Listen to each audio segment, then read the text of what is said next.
Ouais, sermon.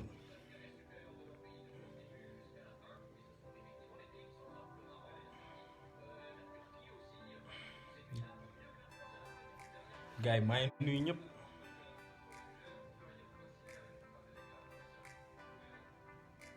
Mbaa lépp tawféex.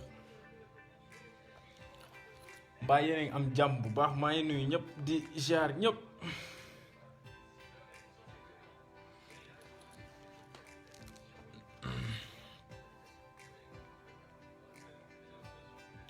xaamal xaar nit ñi dugg tuuti. maa ngi nuyu ñëpp ñi nekk ci live bi nii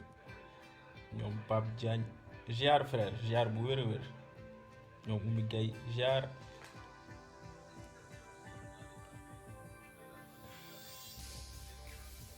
sama gaay yaa ngi nii.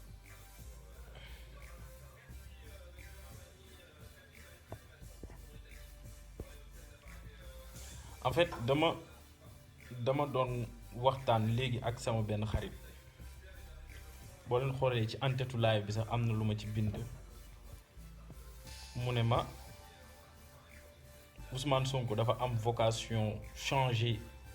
dëkk bi aujourd'hui mu ngi fréquenté ñoo xam ne dañoo bokk ci système bi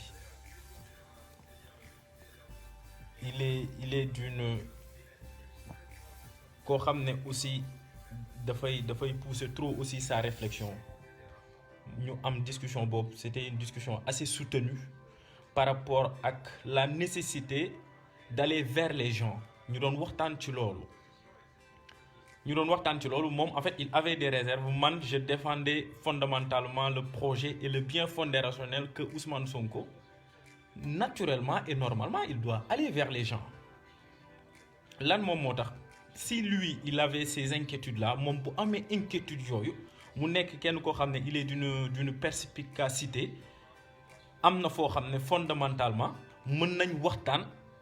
ma xam ne am na ñeneen ñoo xam ne maanaam ñu ngi toog peut-être ci lu ñuy toog moom déjà de prime abord loolu moom moo nekkoon gis-gisam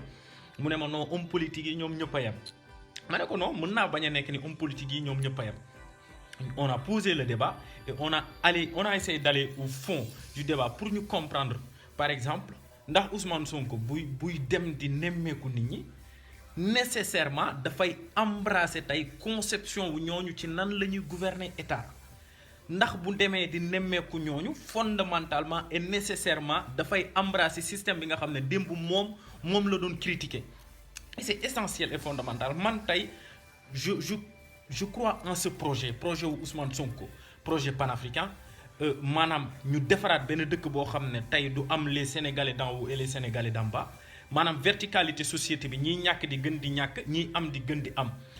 boo feebaree boo demee hôpital lu ci au pire boo defee hôpital 5 jours doo am lu lay faj te boo fayul di gën ay jigéen di accoucher ci ay charrette ñu xam ne Sénégal tey fi ñu toll fondamentalement inégalité yi ni mu toll mu jéggi na dayoo. te lu weesuwul dara entre le 3 ak le 6 avril les gens ont fait l'expérience ma ne ko je suis d'accord avec ça loolu lépp ay remarques yu am solo la te loolu tey moom mooy guider suñu combat moom mooy guider tey suñu engagement en politique ma ne ko dafa am solo Ousmane Sonko tey projet bu nekkee mënul réunir les Sénégalais autour de l'essentiel ndax mën nañoo gouverner ma ne ko Ousmane Sonko s'il sera demain un président nekkul day doon le président des gens du PASTEF non bu nekkee Ousmane Sonko dafay nekk ci président pour jiite ñi nga xam ne dañoo bokk Pastef kese kon même lui il n'aura pas compris l'essence même de son message ma ne ko un président de la République aujourd'hui c'est tout ce que l'on reproche à Macky Sall il ne gouverne qu'avec les gens de son parti c'est-à-dire Sénégal lépp lu fa nekk maanaam moom ak ñi mu àndal ñoom ñoo koy séddoo tey Ousmane Sonko bu nekkee dañuy reprocher tey Macky Sall benn affaire c'est-à-dire déwén wala moom bu demee ba 2024 mu accéder au pouvoir il n'aurait waruñu ko may maanaam benn possibilité pour mu agir de la sorte c'est-à-dire la différence elle est là la différence elle est là et elle est fondamentale tey Ousmane Sonko quand il se lève il va vers les gens avant ñuy dugg tey ci problème yi te aujourd'hui jusque là propagande ñu ngi jóg nit ñaa ngi jóg di wax ñu ngi gën a manipuler les gens ñu ngi gën a agir ci conscience nit ñi parce que nit nit dafa am instance yoo xam ne moom moo nekk ci boppam te moom mooy gouverner souvent c'est eux qui ont l'information boo xoolee ñi nga xam ne ñoo bokk ci système bi comme ni ñu koy définir c'est eux qui ont l'information c'est eux qui divulguent les messages ñoom ñoo tey tënk sénégalais yi ci li nga xam ne loolu la sénégalais yi mën a dégg et boo leen bàyyee xel lu yàggul dara je pense que ça fait deux ou 3 jours Maïmouna Ndour Faye il avait invité le capitaine Dièye ex-capitaine Dièye capitaine Dièye di expliquer que ni Sénégal dafa am ay menaces terroristes yoo xam ne dafa am mu koy wax mu ne selon lui mu ne ay menaces yu réelles la avant capitaine Dièye di ko wax boo leen xoolee Aïssata Tall Sall dem na France 24 mu ne Sénégal dafa am ay forces occultes yoo xam ne dañ fa dugg mu ne Sénégal dafa am ay ñoo xam ne ay étrangers ñoo xam ne ñoom ñooy financer tey pour déstabiliser suñu dëkk am na keneen koo xam ne ministre de la justice wax na ko ainsi de suite aujourd'hui boo leen xoolee Sénégal avant l'arrivée de Ousmane Sonko sur la scène politique argument yooyu musuñu ko teg ci table bi c'est aujourd'hui uniquement et seulement la ñuy jël argument yooyu di ko teg ci table bi bu ñuy teg argument yooyu ci table bi en réalité c'est pour apeurer les Sénégalais dañuy bëgg xamal ni sénégalais yi ak ñiy défendre thèse boobu yëpp parce que après dinañ dem ba ci biir waxtaan bu ko jaree peut-être dinaa leen expliquer sax maanaam yan particularité sax ak yan dëkk souvent la ay affaire terrorisme de xaw mu yàlla muccal ñu ci bopp ba tey bu ñu jëlee argument yooyu brandir ko nit Sénégal dafa am ay menaces terroristes Sénégal dafa am ay forces occultes yu fa dugg Sénégal dafa am ay tey ñoo xam ne maanaam suñu stabilité la ñu bëgg a salfaañe la ñu bëgg a yàq fondamentalement c'est pour jeter le discrédit ci projet bi nga xam ne Ousmane Sonko daf ko tënk parce que avant Ousmane Sonko loolu musuñu koo dugal ci waxtaanu politique musuñu koo dugal ci waxtaanu sénégalais moom moo tax c'est extrêmement important que Ousmane Sonko aille vers les gens surtout ñi nga xam ne ñooñu la waxal mooy les kilifa diine moom mooy par exemple tous les segments de la société ñu xam ne kii c'est un élément de la société il a toutes les valeurs de la société sénégalaise et il a toutes les aspirations yoo xam ne tey sénégalais bu nekk da nga koo bëgg ci sa bopp da nga koo bëgg ci sa dëkk c'est-à-dire il doit rassurer les gens il doit aller vers les gens il doit expliquer les gens le fondement rationnel tey ci Sénégal bi nga xam ne foofu la bëgg a yóbbu jàmm ñi parce que loolu noonu parce que bis bu amul détachement pour def ko c'est-à-dire les autres ils auront raison sur lui et ça serait catastrophique tey loolu moom moo tax maanaam la nécessité d'aller vers les gens parce que souvent daf ko doon expliquer naan maanaam système bi ñuy wax tënkuwul ci nit tënkuwul ci ay individualité maanaam modèle de gouvernance boo xam ne daf fee nekk ñu imposer ñu ko quelque part maanaam am na ay forces yoo xam ne ce sont des forces exogènes ñoom ñoo ñu ko imposer ay forces exogènes quand je parle de ça je parle des institutions impérialistes lu bari ñu teg ko par exemple suñu njiit yi boo demee ba ci biir da ngay xam ne ils n'ont aucune marge de manœuvre pour par exemple gouverner leur pays sans pour autant qu'il y ait la corruption sans pour autant qu'il y ait la concussion sans pour autant qu'il y ait le népotisme et tous ces mots aujourd'hui yi nga xam ne moom mooy yàq tey suñu dëkk et li nga xam ne moom moo ci pire on a importé une république qui ne colle pas avec nos réalités yooyu yëpp def ci am te loolu tey maanaam dafa nekk système bu yàgg boo xoolee Sénégal 60 la ñuy wax la ñu am indépendance on a eu notre indépendance en 1960 et jusqu'à aujourd'hui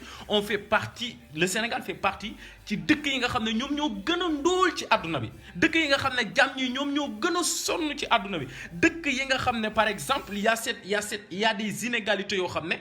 te ba tey ça fait froid dans le dos loolu moom moo tax tey système boobu ñi nga xam ne ñoom la yàgg a profiter système boobu ñi nga xam ne ñoom ñoo ci yàgg dund système boobu tey ñi nga xam ne ñoom la yàgg niinal seen ceeb mais ils feront absolument tout ce qui est en leur pouvoir pour ñu ne tey ñi nga xam ne Ousmane Sonko ak ñi mu àndal seen projet de société bi bu ñëwee ñoom seen ay intérêt dafay yàqu kon tey man je pense que fondamentalement en réalité ñun ak Sénégalais yëpp dañoo war a comprendre tey que ni am na ñu bari parce que li yàq Afrique loolu la Afrique division moom moo ko yàq Afrique xaajaloo moom moo ko yàq Ousmane Sonko mën naa bañ a partager les mêmes idées ak ñi nga xam ne ñoom lay seeti tey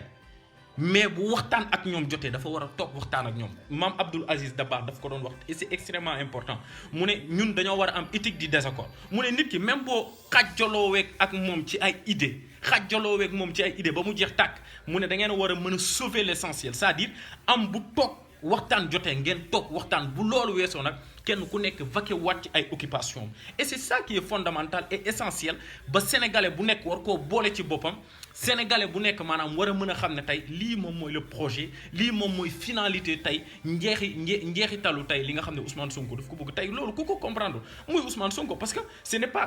n'est pas finalement Ousmane Sonko. Quand on parle d'Ousmane Sonko, c'est la personne morale bi nga xam ne moom moo adossé tey la responsabilité de ce projet-là. Ousmane Sonko, quand on parle d'Ousmane Sonko, moom mooy tey par exemple l'homme politique bi nga xam ne moom moo adossé l'aspiration des jeunes sénégalais. Tey souvent dañ naan par exemple le 3 bi ni ñuy génnee ou bien le 6 ainsi de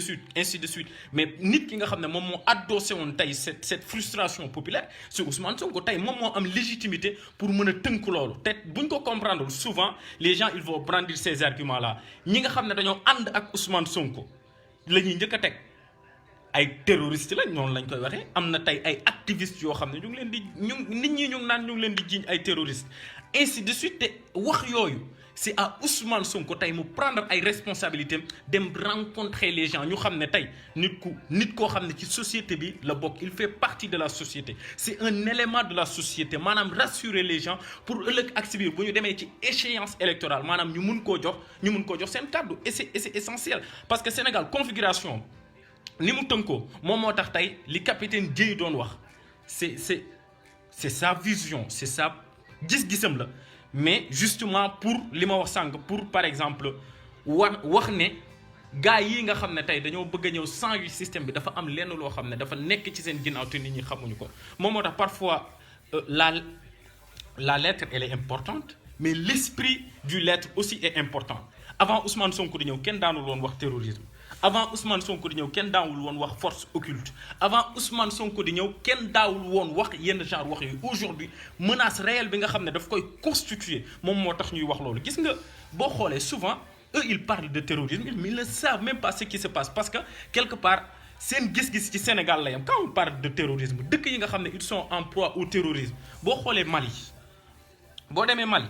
bokkul ak Sénégal il a dit typologie des pays mais il a oublié de dire la singularité de chaque pays boo demee Mali ak Sénégal bokkuñu configuration boo demee Burkina ak Sénégal bokkuñu configuration boo demee Centrafrique seen ay problème ñoom ak Sénégal bokkuñu configuration moom moo tax là-dessus boo demee tey par exemple même les pays occidentaux yi nga xam ne dañ fay gis ay attentats terroristes wala ay jeunes di basculer vers le terrorisme bokkuñu situation ak Sénégal et loolu moom moo tax te ñun Sénégal dañoo am benn particularité boo xam ne moom mooy caractériser déjà tu pars au Mali je vous donne l'exemple par exemple du Mali. Quand les Français et les Britanniques ont déstabilisé la Libye parce que foofu la jógee en 2011 quand on a tué Kadhafi bi ñuy reyee Kadhafi période boobu noonu bi xeex bi di am au nord dafa amoon le général Haftar Libye laay wax ba tey bi ñu ko tasee rey Kadhafi parce que ce sont les Occidentaux qui au nom de leur démocratie ñoom ñoo ñëw Libye tas ko. Avant ñuy rey Kadhafi on peut tout lui reprocher dictateur la woon et ainsi de suite lu nekk ñu ko doon reprocher mais les gens ils vivaient bien ils faisaient extrêmement bien de vivre là-bas gars yi dañoo nekkoon ci dund bu mucc ayib les occidentaux bi ñu ñëwee au nom de leur démocratie ñu déstabiliser la Libye ku xam tey Mali ak Libye xam ni dañoo am frontière à telle enseigne que les gens là soi-disant les terroristes c'est comme ça qu'ils sont entrés au Mali. Et que Mali au-delà de ça dafa am benn mouvement boo xam ne ñoom reconnaître ñu seen bopp ci Mali moom mooy mouvement Azawad am na les terroristes AQMI et d'autres forces yoo xam ne ñu ngi sévir dans cette région là parce que Mali tey mat na ñaar Sénégal loolee moom moo tax ñu am problème yooyu yu fondamental yooyu gis nga tey boo xoolee tey particularité pays bu ne nañu déstabiliser Libye les occidentaux parce que quand je dis les occidentaux c'est très clair boo xoolee tey France ñoom ñoo envoyé woon loolu ak la Grande-Bretagne au-delà de ça en fait OTAN moom mooy force bi nga xam ne ñoom dañ koo bokk ak États-Unis li gën a firnde loolu parce que ce ne sont pas ay wax nii kese le Parlement britannique dañoo defoon un rapport à l'époque période boobu noonu ñu def bi affaire yëpp jeexee David Cameron moom moo doon jiite ñu defoon un rapport le rapport Chilcot rapport bi noonu la tudd ñu defoon un rapport Chilcot ñu épinglé le premier ministre ñu ne ko yow yaa dem Afrique di xeex ne terrorisme dafa am Libye te li nga fa yóbbu ak li ngeen fa def yéen a yàq dëkk boobu te dëkk boobu noonu ci jàmm la ñu nekkoon mooy bi ñu reyee Kadhafi déstabiliser la Libye justement pour dire que ñun maanaam dañoo nekk ci conception yoo xam ne souvent nos hommes politiques capitaine Dièye day ñëw di leen expliquer loo xam ne moom sax en réalité comprendre ko parce que moom il pense que le salut des Africains le salut des Sénégalais c'est à côté de la France c'est-à-dire c'est quelqu'un qui n'a aucune culture qui est d'une inculture absolument boo xam ne da lay jaaxal sax parce que ñoo xam ne yaa ngi cheminer ndoo ak ñoom des indépendances à aujourd'hui des pays qui sont indépendants soi-disant indépendants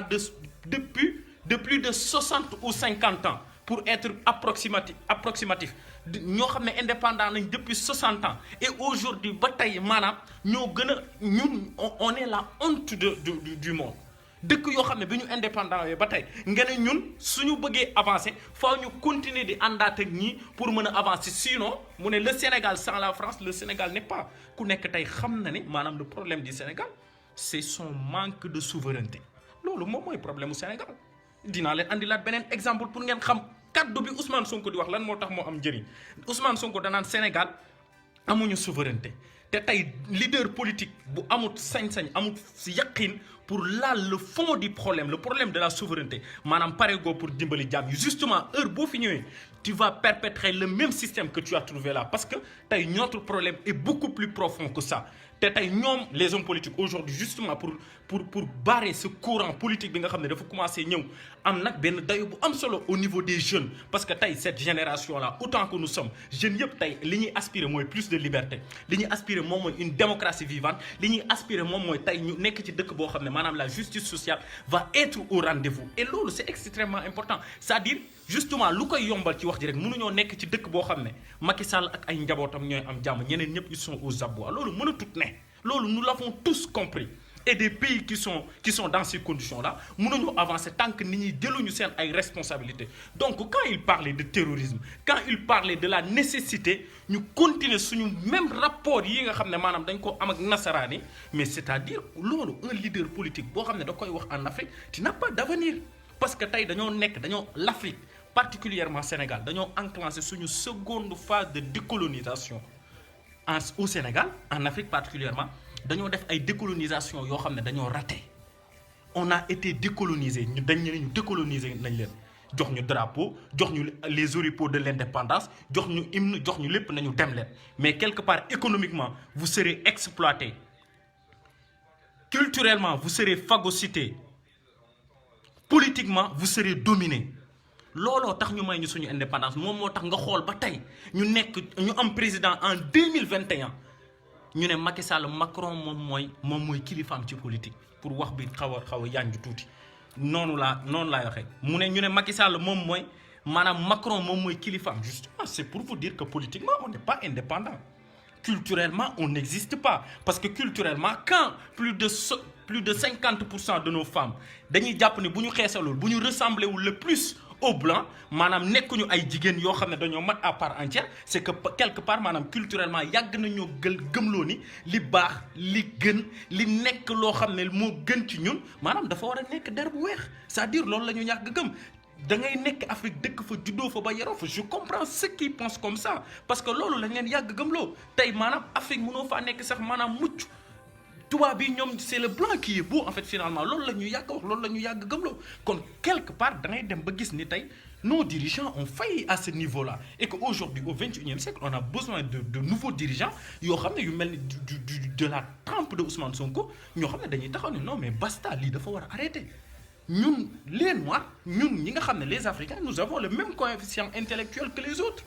am nañ le même coefficient intellectuel maanaam politiquement nous devons avoir cette indépendance de faire nos choix politiques et économiques te tey boo xoolee Sénégal ni muy doxee Macky Sall mi nga xam ne moom mooy représenter la gouvernance mondiale en Afrique particulièrement et au Sénégal moom mooy représenter la gouvernance mondiale mënoo ko représenter ba pare ce pays di am souveraineté mënul nekk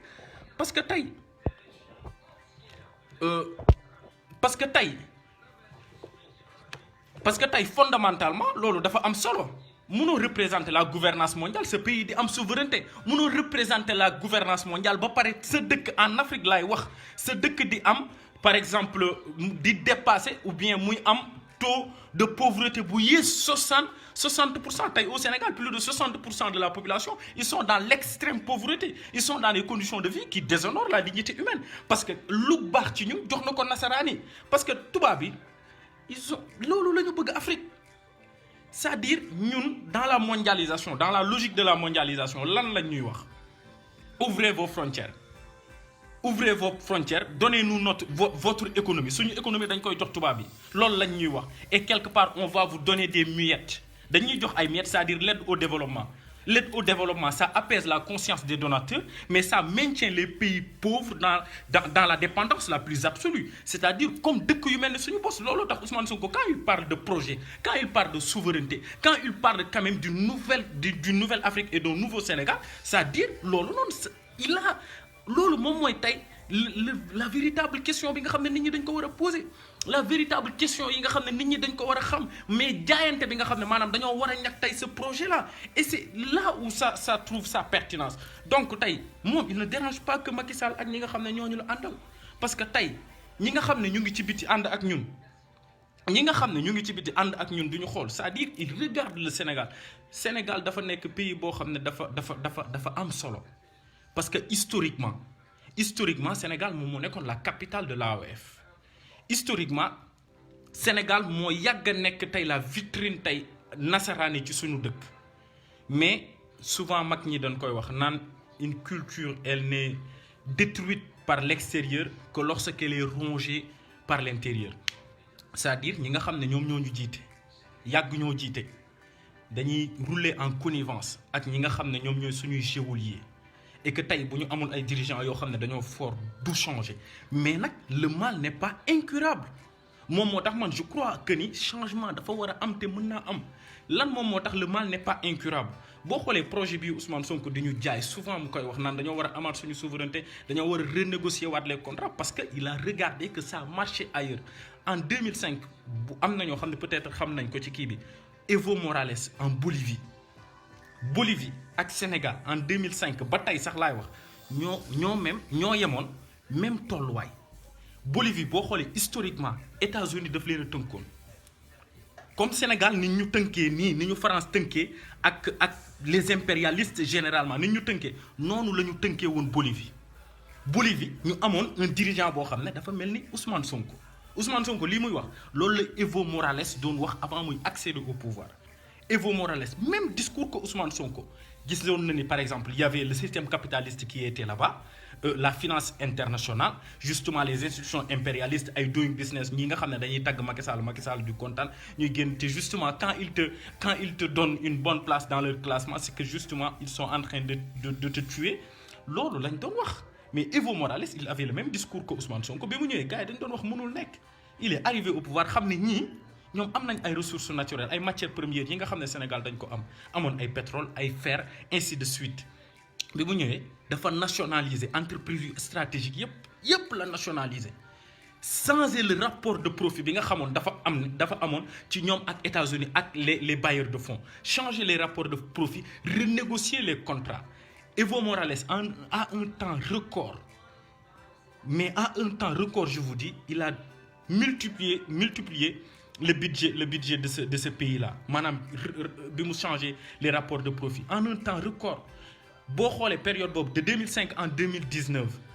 le taux de la pauvreté en Bolivie en 2005 c'était de plus de 60%. En 2019 ça a fait 35%. Justement pour wax leen ni y a aucune part de fatalité, juste benn dirigeant boo xam ne dafa bëgg dëkkam xam ne dëkkam maanaam dañ koo jaayoon États-Unis ak impérialistes yi mu ñëw ne non damay nanguwaat lépp bi mu nangoo lépp maanaam pauvreté bi dafa wàññi drastiquement.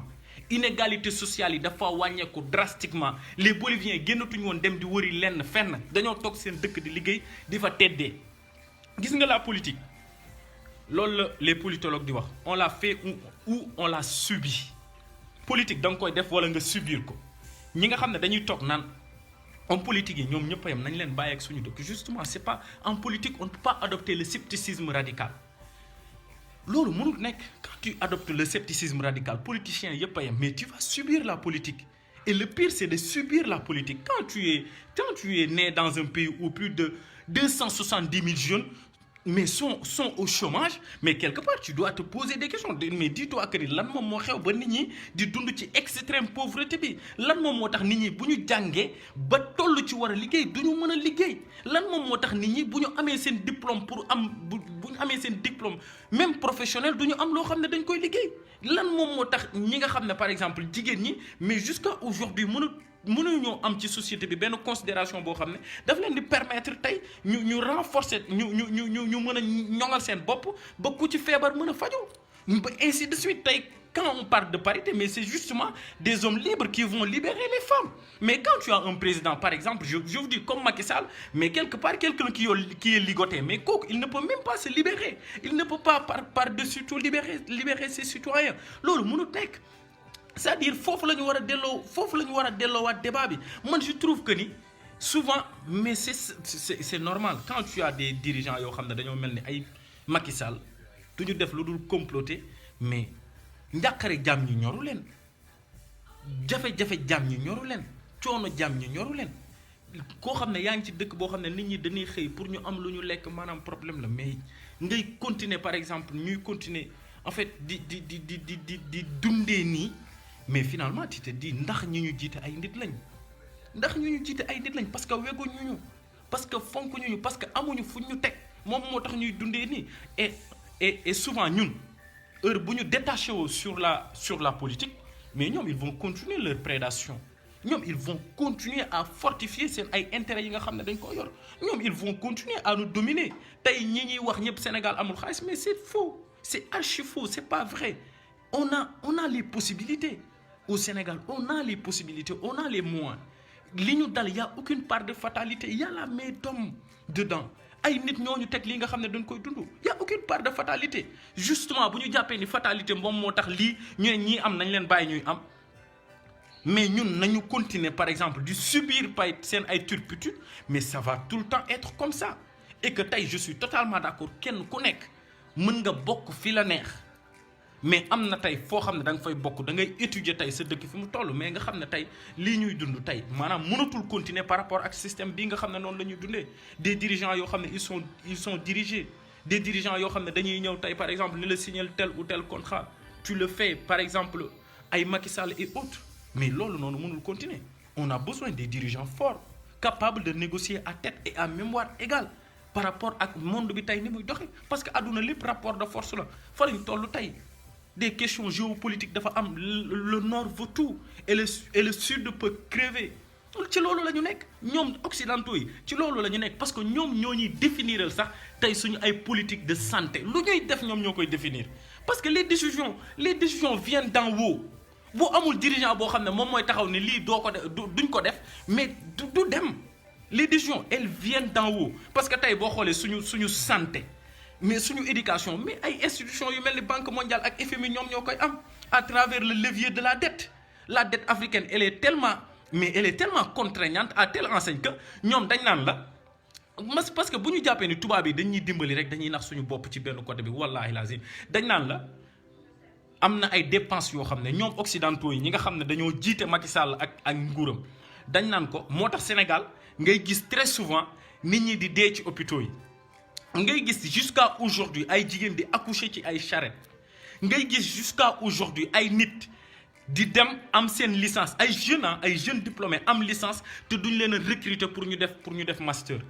Ngay gis ay jeunes jusqu'à aujourd'hui maanaam ñuy toog en plus de 20 ou 35 ans amuñu aucune perspective d'avenir, on leur a volé leur avenir, parce que socialement les gens ne tiennent plus, mais socialement quelque part notre système social nekkul ñun ñoo koy diriger, parce que occidentaux yi nga xam ne, parce que loolu c'est clair, c'est net et précis. Tey li nga xam ne moom mooy santé, li nga xam ne moom mooy éducation, li nga xam ne moom la ñoom li ñuy woowee les services sociaux de base, moom mooy boo xiifee, moom mooy boo feebaree faju, boo tollee ci liggéey war a liggéey, moom mooy état tey nan lay prendre tey en charge ses citoyens. Ñoom ils le font dans leur pays, mais en Afrique ils nous disent ça vous n'avez pas le droit de le faire, parce que ñoom dañoo jàpp ni ay santé, éducation ak yu xeetoo loolu les services sociaux de base ñooñu dañoo jàpp ni loolu ce sont des dépenses improductives. Boo ñëwee ci kenn ku mel ni Macky Sall nga am dirigeant boo xam ne il n'est pas libre dans ses décisions, mais kooku dañ naan ko santé bu ci def dara du ko ci def. les Sénégalais ils peuvent crever na Sénégal yëpp dee bu Marième Faye Sall feebaree da koy évacuer yóbbu ko France du fajoo Sénégal parce que xam na ni maanaam budget santé dafay dérisoire bu jaree ñu wàññi ko sax dañ koy wàññi drastiquement mais quelque part xam na ni Amadou Sall du jàngee Sénégal xam na ni Amadou Sall du jàngee Sénégal dañ ko naan wàññil budget éducation professeurs yi nga xam ne dañuy jàngale dee leen fay des salaires de misère mettre leen dans des conditions abominables parce que loolu noonu ce sont des dépenses improductives moom moo tax par exemple fondement projet Ousmane Sonko am solo moo tax souveraineté gis nga nit loolu la Fidel Castro doon wax mu ne boo dëkkee ci dëkk boo xam ne boo feebaree mënoo faju boo tollee ci jàng mënoo jàng mu ne da ngaa war a rebeller justement parce que une insurrection intellectuelle dafa nécessaire tey ci suñu dëkk moom moo tax question boobu Ousmane Sonko saa su ko tuddee mu fondamental mu doon muy wax naan ñun dañoo war a am suñu souveraineté gis nga tey li ñuy dund bu ñu amul suñu souveraineté dirigeant boo xam ne day toog Banque mondiale ak FMI parce que Banque mondiale ak FMI moom laa leen doon jox keroog exemple Bolivie Evo Morales dañ ko naan defal li du ko def parce que ça ne va pas dans le sens de ci intérêt ay peuple am non xam na ni lii arrangé wul peuple am du ko def koo xam ne da nga ko naan wàññil par exemple li nga dépense yi ngay def ci santé danaan du ma ko def su ma ko defee samay peuple dañuy dee mais Macky Sall tu vas aller le voir da nga ko naan wàññi jusqu'à aujourd'hui le budget de la santé cette année ça a connu une baisse dañuy wàññi budget wu santé ñoom dérangé wu leen parce que seen ay njaboot seen ay doom fajoo wuñ fa mais si on avait un dirigeant boo xam ne mais dafa souverain de nature xam ne tey am na loo xam ne mënut ñàkk ci dëkk mais day défendre ay intérêt dëkkam de prendre ces décisions là ñun dañuy fal un dirigeant on élit un dirigeant en Afrique mais les décisions mais c'est ça on les prend en Bruxelles Union européenne ñooy ñëw ne la lii ngay def Macky Sall def ko exécuter ko simplement ñoom ils n'ont aucune marge de manœuvre parce que ce sont des pays ce sont des fantoches quoi ce sont des présidents fantoches amuñu benn plus-value boo xam ne dañ koy apporter seen ay dëkk moom moo tax par exemple question yu fondamentales yooyu nit ñi dañ ko war a xam bu ñu ñëwee di ñu dugal ci ay débat de caniveau débat de borne fontaine ay nu mu tuddati ay Ousmane Sonko def na lii ay Ousmane Sonko wax na lii ay Ousmane Sonko salafiste la ay Ousmane Sonko Adji Sarr ay Ousmane Sonko mais loolu du débat ñun saa waay aujourd'hui le monde les gens sont en train de parler de développement durable dans d'autres pays ils sont en train de parler de ça nit ñi xam nga lan la ñuy xalaat ci yeneen dëkk yi nan la ñuy visiter ji yeneen planètes yi ndax la vie humaine elle est possible dans d'autres planètes loolu la nit ñi di waxtaanee dans d'autres pays dans les pays sérieux loolu la ñuy waxtaanee dans des pays sérieux nit ñi dañuy xool tey mbas mi ni mu leen sonalee ñoom loolu la ñuy xool après Covid nan la ñuy dundee nan la ñuy mën a par exemple protéger les travailleurs nan la ñuy mën a maye les jeunes ñu am ay conditions yoo xam ne dañoo mucc ayib dans les pays sérieux loolu moom mooy seen ay débat xoolal tey xoolal Sénégal depuis plus de 2 mois on est ligoté par un débat qui n'a ni queue ni tête qui n'a aucun sens tey ñoo maanaam et c'est très dommage c'est regrettable parfois nit ñi buñ koy wax naan les Africains ils sont divertis mais justement parce que loolu la ñun ñooy nangu ñoom ñi nga xam ne ñoom ñoo ñu diriger 60 ba tey tënkuñu ci pauvreté tënkuñu ci coono ñoom ñoo ñuy dicter li nga xam ne moom mooy débat bi ñuy waxtaanee tey mënul jéggi loolu ñoom maanaam ñu ngi en fait ñoom seen àdduna dara tardé wu ci xaalisu askan bi yëpp séddoo nañ ko trop xaalisu askan bi yëpp lañ séddoo ñoom si ay milliards et milliards et milliards la ñuy denc ci banque de Suisse yi le paradis de comme li pa boobu di wax la case d'Ali Baba ay milliards yu dul jeex lañ fa denc ay États-Unis lu ne lañ fa am justement ñun les pauvres ñun ñooy continuer nous allons continuer à être des crève-la-faim parce que ñoom ñoo ñuy imposer li nga xam ne par exemple dañ koy sax waxtaanee en fait moom moo tax tey gindeeku boobu dafa am solo tey bu ñu nangu ñoom ñu renduñu ba pare maanaam di ñu continuer di ñu ñàkkal fayda non c'est à nous tey de comprendre ça xam ne c'est notre avenir qui est en jeu parce que bu ñu nangu subir la politique kenn du ko subir politique maanaam da nga ciy nekk un acteur ñoom dañ ñoo yàgg maintenir ils nous ont dépolitisés ils nous ont maintenus dans l'ignorance ils nous ont maintenus dans la précarité ils nous ont maintenus dans la pauvreté mais aujourd'hui ce qui nous reste c'est notre dignité et ça ils ne doivent pas nous le prendre waruñu ñu ko jëlal parce que moom moo tax ñu ñuy imposer lii Ousmane Sonko def na lii ak Adji Sarr dugg nañ fële génn nañ fële ban njëriñ ban plus-value la am ci suñu débat ban sens la ñu am. Afrique a connu mais le retard du continent africain mais c'est exponentiel mais le retard de certains pays africains sax laay wax mais quand même c'est alarmant boo jëlee dëkk bu mel ni Botswana ñooñu xoolal tey ñu ngi avancé ñu ngi dem boo jëlee ay dëkk yu mel ni Botswana ñu ngi dem benn matière première la ñu am le diamant ñooñu seen dëkk boo fa demee tey amuñu président bu mel ni Macky Sall boo xam ne day comploter les gens comme ça divertir les gens non eux ils ne parlent pas de ça. Eux ils parlent de croissance économique, eux ils parlent de développement, eux ils parlent de conditions de vie yoo xam ne dafay muccal jàmm ñi ñooñu loolu la ñuy wax. ñooñu il met l'homme au centre de toute finalité de leur action. tey maanaam ñun nit la ñu wuññi suturaam ci suñu dëkk. ñoom politiciens yi les politiciens de métier ceux qui ont été là maanaam ñun ñu dem di leen tàllal loxo di leen ñaan ay 1000 francs 2500 loolu moom moo leen gën a ñun ñu nekk dans la précarité la plus absolue ñoom loolu rek moom moo leen ñor. c'est eux qui nous imposent le débat même, c'est eux qui nous l'imposent man. C'est ça qui me révolte finalement. lan moom moo tax maanaam dans nos pays on est obligé de parler de ça mais plus de mën nañ année bi mën naa jeex ñuy wax ci Ousmane Sonko ak Adji Sarr année bi mën naa jeex des jeunes vont continuer de mourir en Méditerranée nit ñi duñ ci waxtaan. année bi mën naa jeex plus de 70 000 jeunes nekk dans l'extrême pauvreté des gens yoo xam ne ay jigéen di dee ci ay charrette ñiy accoucher ci ay charrette nit ñi duñu waxtaan ci débat yu fondamentaux yooyu débat yu essentiels yooyu débat yooyu nga xam ne par exemple moom la ñuy wuññee sutura nit ki chaque jour mais lan la ñuy invité ci débat yu mel nii ku nekk di ci wax ku nekk après finalement nous sommes la honte du monde moom moo tax quand tu vas dans d'autres pays ou bien dans d'autres continents boo waxee africain c'est ça loolu lañ lay wax ci africains yi dañ naan la non les africains ils sont bon je vous jure tey boo demee xoolal tey fi ñu toll dañuy yóbbu France 24 dañuy yóbbu RFI dañuy yóbbu Allemagne dañuy yóbbu Angleterre. tu vas en Amérique ñu ne non Macky Sall moom moo fa accusé benn activiste Ousmane Tounkara parce que nee na terroriste la justement parce qu'il ne partage pas les mêmes idées ñee xam nga lan la ñuy xalaat nan la ñuy def tey ba mandat wu Joe Biden bi mën a may jàmm ñi dund bu mucc ayib gën a yokk déjà am nañ dund bu mucc ayib mais nan lay gën a ñoŋalee seen dund ba dund bi gën a mucc ayib ñun suñu ay dirigeants lan la ñu tal maanaam nañu defanteeg jàmm ñi soxor quoi soxor nañu xulloog suñu ay sujet nañu xulloo ak ay suñu ay citoyens c'est-à-dire foofu la ñu toll ñun da ngay fal nit pour mu solutionner say problème mais moom day ñëw fekk say problème yokkal la ci yeneen problème mais c'est ça ñun notre le drame de l'Afrique c'est ça benn femme daf koy wax Aminata Traoré mu ne le drame de l'Afrique loolu lay wax ndeysaan te il a parfaitement raison quand je vois booy seetaan tey niveau débat bi Sénégal da ngay xam ne femme bi elle avait parfaitement raison mu ne ñun li ñu dal suñu refus ci bañ a comprendre li ñu dal ci la bokk mu ne loolu moom mooy le drame de l'Afrique mu ne on aura beau essayer ñuy accuser les occidentaux ni les occidentaux c'est bien ça fait partie du problème mu ne mais quelque part fi ñu toll ñun dañoo am benn refus catégorique pour comprendre li nga xam ne daf ñoo dal moom noonu la koy expliquer te effectivement foofu la ñu toll tey bu ñu demee ba en 2020 débat yu mel ni infeste suñu espace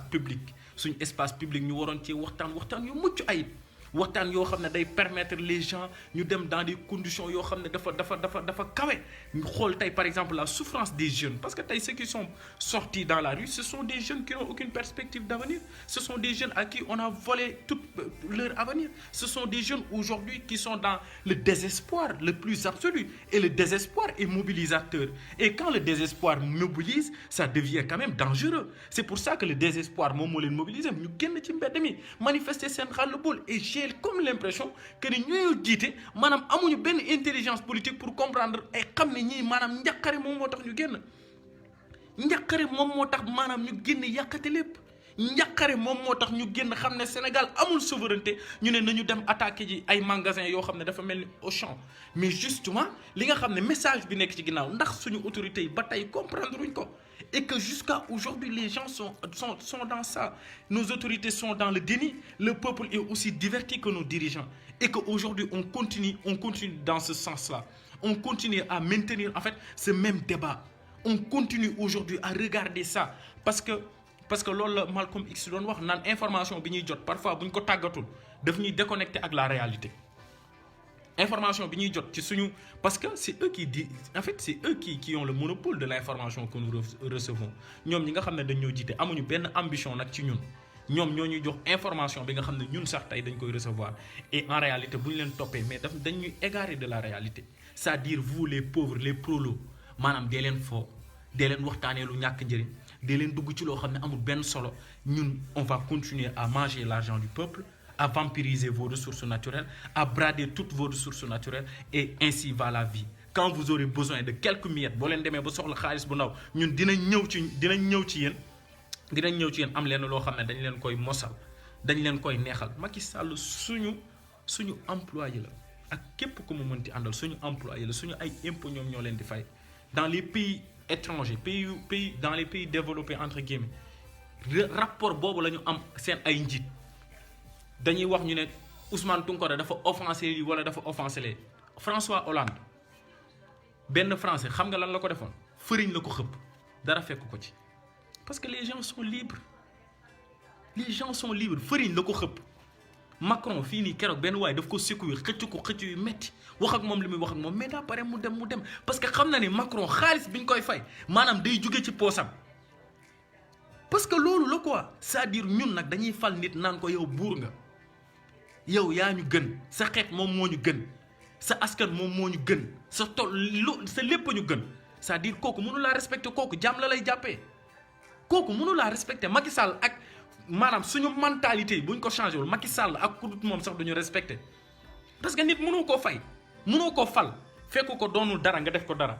fekk ko amul dara nga jox ko xaalis di ko fay fekk ko xamul dara nga jox ko par exemple passeport diplomatique muy dem fu ko neex koo xam ne il n'est jamais sorti du Sénégal muy dem fu ko neex am lépp ba pare nga topp ko naan ko yaa ma gën mais kooku pour lan mu lay respecter justement c'est-à-dire ñun ñoo war a dem moo tax souvent quand on dit que le pouvoir appartient au peuple c'est que quelque part ce peuple-là doit être conscient de son pouvoir parce que dans une démocratie c'est ça et que ñun loolu la ñu comprendre ci suñu dëkk yi la démocratie c'est le pouvoir du peuple loolu la Abraham Lincoln doon wax naan la démocratie c'est le pouvoir du peuple par le peuple et pour le peuple lu nekk ci démocratie peuple moom moo ko def moom mooy fal moom mooy folli moom mooy maye moom mooy xañe moom mooy joxe moom mooy xëcc donc le peuple est souverain par essence loolu tax nit ñi di ko wax loolu moom moo tax justement peuple yi ñoom ñooy conscient ci doole bi ñu am rek pour imposer seen bopp bis bu ñu réeree doole bi ñu am maanaam ñu jàppee leen jàmm parce que la démocratie elle est très claire les dés sont lancés le jeu est clair c'est le peuple qui décide c'est le peuple qui est souverain le 3 mars bi Sénégalais yëpp génne Macky Sall dafa reculer xam ne moom il n'avait aucune force finalement il n'avait aucun pouvoir finalement il était démuni face à la ferveur populaire c'est-à-dire démocratie loolu moom moo tax mu neex mais boo nekkee ci dëkk boo xam ne maanaam on nous a vendu une démocratie tronquée parce que quelque part on a importé une république qui n'était pas conforme ak suñu ay réalité c'est-à-dire lu France di def nañ ko jël andi ko suñu dëkk mais amul benn rapport amul benn lien ak ñun suñu dëkk suñu ay réalité ñun amul benn lien ñun suñu dëkk ak suñu ay coutume ak suñu ay mœurs mais quelque part dañuy perdre tey en réalité lu ñu doon te tey foofu noonu le Sénégal toll et que tey ñun bu ñu jëlaatul li ñu doon maanaam dinañ continuer li gars yi di bañ maanaam dinañ delluwaat ci jàmm parce que tey am na ñoo xam ne suñu dëkk li ñuy dund maanaam doon jaam sax ko gën et ñun dañoo war a bañ tey ce rapport là et loolu moom moo tax Ousmane Sonko ak li muy wax tey la jeunesse elle est éveillée tey ñun nit ñi dofatuñu li gars yi di wax naan nit ñi dofatuñu gars yi lu ñu xam rek nit ñi xam nañ ko lu ñu comprendre rek nit ñi comprendre nañ ko fu ñu toll ci tolluwaay rek nit ñi toll nañ fa ci tolluwaay c'est-à-dire dañuy respecter ñu ànd ak ñoom dem respecter wuñu le peuple est là c'est-à-dire c'est nous qui imposons aujourd'hui le débat qu'il faut maanaam nañu changer le paradigme on doit fondamentalement et radicalement changer de paradigme c'est-à-dire waratuñoo toog sax maanaam am président boo xam ne daf ñuy imposer ay complot di ñuy toog di ci waxtaan mais c'est pas intéressant finalement waratuñoo am genre dirigeant yooyu tu vas dans d'autres pays nit ñi tal nañ leneen lu dul ay wax ci lan ay non mais c'est le niveau est trop le niveau n'est pas au rendez-vous te tey africains yi fi ñu toll Maulana Cheikh Al Ibrahim daf ko doon wax sànq maa ngi ci doon waxtaan ak sama benn copain mu naan ma Maulana Cheikh Al Ibrahim projet de société am tey suñ ko adossé woon Ousmane Sonko lay àndal mais c'est très clair Maulana Cheikh Al Ibrahim mi toogoon ba naan le 21e siècle c'est le rendez-vous des Africains parce que il a compris quelque part que nit ñi maanaam ñoom moo tax ñun li Ousmane Sonko topp maanaam soubassement spirituel bi sax boo ko toppee da nga koy gis et effectivement loolu moom moo am solo parce que tey li Ousmane Sonko di woote souveraineté ak panafricanisme loolu rek moom moo am solo buñ ko topp rek ñàkk nañ lu ñu doon moo tax ñun ñëpp a war a dem tey maanaam comprendre loolu ñi nga xam ne nag dañoo yàgg a jiite des indépendances à aujourd'hui lenn ñoru leen lu dul maintenir ñi tey maanaam def tey décalage boobu une frontière entre ñun ak ñoom et que ñun ñoo war a jël suñu ay responsabilités pour changer fondamentalement suñu dëkk li mu doon maanaam retrouver waat suñu dignité originelle maanaam nous les Africains nous méritons mieux on mérite mieux ñun li ñu doon on mérite mieux parce que tey buñ ko xamul rek duñ ko jëriñoo Edem Kodjo c'est un ancien premier ministre togolais daf ko doon wax en fait du sax jullit saa yiratan mais dafa bi mu étudier par exemple le panafricanisme de Cheikh Amadou Bamba daf ko doon wax mu ne l'Afrique n'aurait rien à envier à aucun autre continent s'il imitait l'idéologie d'homme tel que Cheikh Amadou Bamba c'est-à-dire ñun dañoo am ay affaires yoo xam ne xamuñ ko quoi parce que ay Macky Sall ñoo ñu ñëw di ñu imposer ay France ay États-Unis ay yu kenn xamul bu ñu ñëwee ñoom xam nañ ne amuñu aucune marge de manœuvre c'est-à-dire ci lii rek la ñuy nekkaat débat yi la ñuy dem bu ñu paree affaire u Adji Sarr léegi ñu suul ko bu ñu ko paree ñu jëlaat beneen débat imposé ñu ko jusqu'à 2024 ci loolu la ñuy nekkaat di wax ñoom duñu liggéey ñun ñu nekk maanaam ñu maintenir ñu dans ces conditions là qui est quand même abominable ñu nekkaat ci loolu di ci tourner di ci wax pendant que le monde est en train d'évoluer nous on est là monde bi lu muy gën di avancer ñun ñuy gën a dellu ginnaaw c'est-à-dire ñun loolu moom mooy le drame de l'Afrique nit ñi bu ñu nekkee ci yeneen level nekk ci yeneen tolluwaay ñun on est toujours là à l'étape embryonnaire ñun on est à l'étape embryonnaire quoi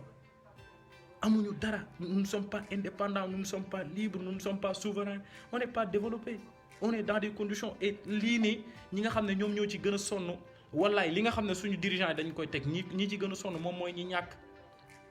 ñàkk seen yaay yi ñooy toog di jooy seen doom yi nga xam ne dañuy dee dans la Méditerranée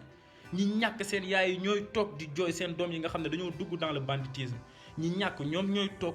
seen yaay yi di jooy seen doom yi nga xam ne dañoo nekk kaso mais ñi nga xam ne ñoom ñoo ñu ndóolloo ñoom ñu ngi ci seen yaataa yumbe comme ni ko olof yi di waxee mais c'est-à-dire loolu dafa war a changer nag et que compréhension moom moo koy changer parce que lépp loo comprendre wul mënoo ko xeex c'est-à-dire xeex bi nag nekkul ay non nañu am benn discipline rek pour comprendre que ni ñi nga xam ne ñoom ñooy jiite en un mot ce sont les ennemis du peuple le véritable peuple ñoom ñooy les ennemis du peuple parce que bëgguñu ñun ñu émerger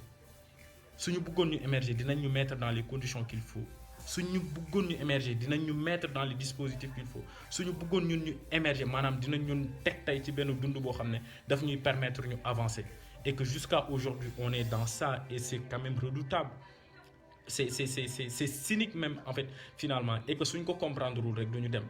nañu xam li ñu doon pour mën a avancer nañu bañ a nekk ci ay détails yoo xam ne amul njëriñ Adji Sarr tënk suñu xel yi tënk suñu bopp yi toog ci suñu dégg bopp bi Adji Sarr ak ci jàmmam moom ak maître El Hadj Diouf ak ñi mu àndal ils sont dans des conditions de vie yu merveilleuses ñun tey ñooy toog maanaam di leen alimenter seen débat bi nga xam ne moom moo leen di may xaalis toog xam nga c'est-à-dire amul yaqin quoi amul sens on doit dépasser ce niveau-là man je pense qu'on doit on mérite mieux c'est-à-dire nit da ngay toog fenn foo xam ne ngay dund bu metti sax nga toog xam ne man lii mérité wu ma ko je mérite mieux que ça ñun on mérite un dirigeant mieux que Macky Sall non mais on mérite mieux que Macky Sall Sénégal maanaam dëkk bu doy waar la quoi dëkk bu yomba defar 16 millions d'habitants lañ bëri wuñu Chine populaire boo xoolee avant la guerre civile bi ñu tollee ci ay bi les communistes de Chiang Kai-shek les nationalistes de Chiang Kai-shek et les communistes de Mao Zedong bi ñuy xeex période boobu dañ doon xeex pour seen jàmm ñi am condition de vie yoo xam ne dañoo mucc ayib mais xeex tey ba xoolal la Chine de 45 à aujourd'hui xoolal tey li ñu toll xoolal tey États-Unis dañoo naw chinois yi aujourd'hui ils sont dans une guerre boo xam ne dans une guerre économique boo xam ne ñoom sax duñ ko wax tey président américain buy xëy te Chine en 1945 c'était un pays qui n'avait aucune forme de développement aucune croissance économique en 1945 je suis en train de vous parler te en 1945 bi guerre mondiale jeexee mais États-Unis moom moo ëppoon xaalis ba moom moo may Europe pour mu reconstituer waat moom moo ko may plan Marshall 13 milliards d'euros ñoom ñu reconstitué waat période boobu noonu chinois yi ñu ngi xool nan la ñuy émerger nan la ñuy avancer maanaam nekk lu futilité nekkuñ ci chinois yi doo leen fekk ñu nekk ci futilité chaque jour ñu ngi ci loo xam ne daf leen di avancer loo 1945 à aujourd'hui bi ñuy ubbi seen économie c'est vers les années 70 ci la ñu dugg ci ay FMI ak Banque mondiale institution impérialiste yooyu maanaam defar seen dëkk ba mu baax li professeur Obenga di wax mu ne les africains bu ñu jàppee ne maanaam yeneen peuple ñoom ñooy ñëw defaral leen seen dëkk dañuy nax seen bopp bu ñu nekkee nag dañoo bëgg di continuer di foo nekk ci configuration bi nañ continuer ci foo nekk ci configuration bi les gens ils avancent ñun ñu ngi ci dans des conditions abominables les autres peuples ils avancent c'est-à-dire sous-développement nekkul fatalité sous-développement dëkk mën naa nekk ci sous-développement génn ci lu yàggul dara gis ngeen Rwanda li fa xewoon en 1994 guerre civile Hutu Tutsi xoolal tey Rwanda ak Paul Kagame néew na sax looy génn di leen gis ci yenn dëkk yi ñuy def ay immigration wala yeneen affaires yi c'est-à-dire ñun africains yi ñun sénégalais yi sax laay wax ñun on mérite mieux Sénégal yomb naa defar mais bu ñu amee dirigeants yu mel ni Macky Sall du mës a baax moo tax après ils doivent dégager quoi gars yi maa ngi jégalu waxtaan bi gudd na am na yu ma ci wax lu ci jubul maa ngi jéggalu lu ci jaar yoon aussi mooy loolu noonu maa ngi jaajëfal ñëpp ñu fanaan jàmm